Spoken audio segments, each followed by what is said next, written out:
All right, let's dive into a story that is just pure ice hockey drama. We're talking about the Olympic semifinals. A gold medal is hanging in the balance, and for one of the biggest favorites in the tournament, well, everything is about to go completely off the rails. Or is it? This is the story of how it all went down. So, I want you to put yourself on the ice for a second. You haven't trailed a single time this whole tournament, not once. But now in the biggest game yet, you're down by 2 goals. The clock is just ticking down and it is not your friend. The pressure is on. Seriously, what's going through your head? So you've got Team Canada, right? A team just loaded with the best players on the planet, and they found themselves in that exact spot. I mean, they'd been just cruising through the group stage, and then suddenly, bam! They're staring down a huge deficit against a really tough, disciplined Finnish team. This was definitely not in the game plan. And that second goal, man, that one had to sting. It was a short-handed goal from Erik Hola early in the second. That just felt like a dagger. The Finns were playing their game perfectly, and Canada was suddenly in a really, really deep hole.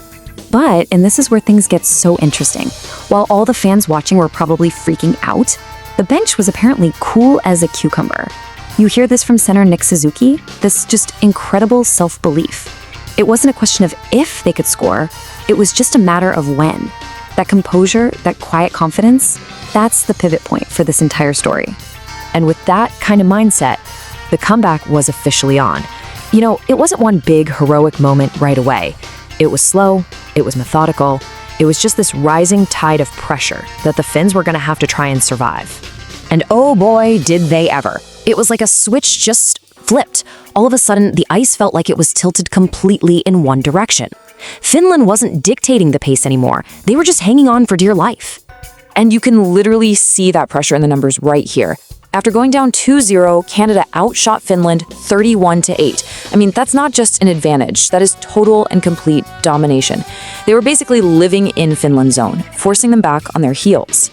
And you know, with that much pressure, something's gotta give, right? The dam was bound to break. First, it's Sam Reinhart with this beautiful tip-off of a Cale Makar shot late in the second. You could just feel the building exhale. Then, with less than 10 minutes to go, Shea Theodore just unloads a rocket that somehow finds its way through traffic. Just like that, we've got a tie game.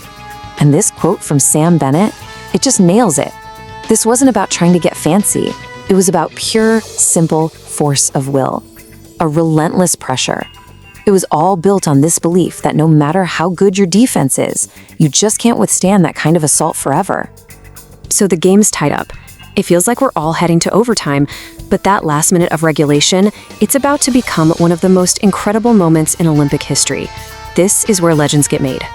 35.2 seconds. That is it. Let that sink in for a second. That's all the time left on the clock to avoid overtime and punch your ticket to the gold medal game. The tension is absolutely off the charts. Okay, so let's break this down play by play. First, Canada gets a massive power play with almost no time left. Then, Connor McDavid, calm as ever, slides a perfect saucer pass right across the ice. Then you've got the 19-year-old rookie, Macklin Celebrini, making this genius play, jumping at the exact right moment to screen the goalie. And then, the final piece. MacKinnon finds a hole that's barely there and buries it. Goal. Canada leads. It was unbelievable. And after all that chaos, all that magic, just listen to what MacKinnon says. Zero ego. No I'm the hero speech. He immediately gives all the credit to everyone else on the ice. It was a 5-man effort. Now that is what a real leader sounds like. Look, this comeback wasn't a fluke. It wasn't just some lucky break. It was built on leadership.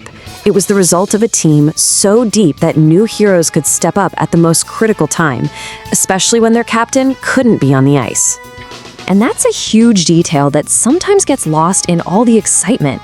The team captain, Sidney Crosby, was out injured. So in his place, Connor McDavid puts on the C, and he didn't just wear the letter. He absolutely embodied it, with 2 enormous assists, including the one on the game winner. I mean, what he did wasn't just clutch, it was literally history-making. With those 2 assists, McDavid set a brand new Olympic record for the most points by an NHL player in one tournament, finishing with 13. When his team needed him the absolute most, he was legendary.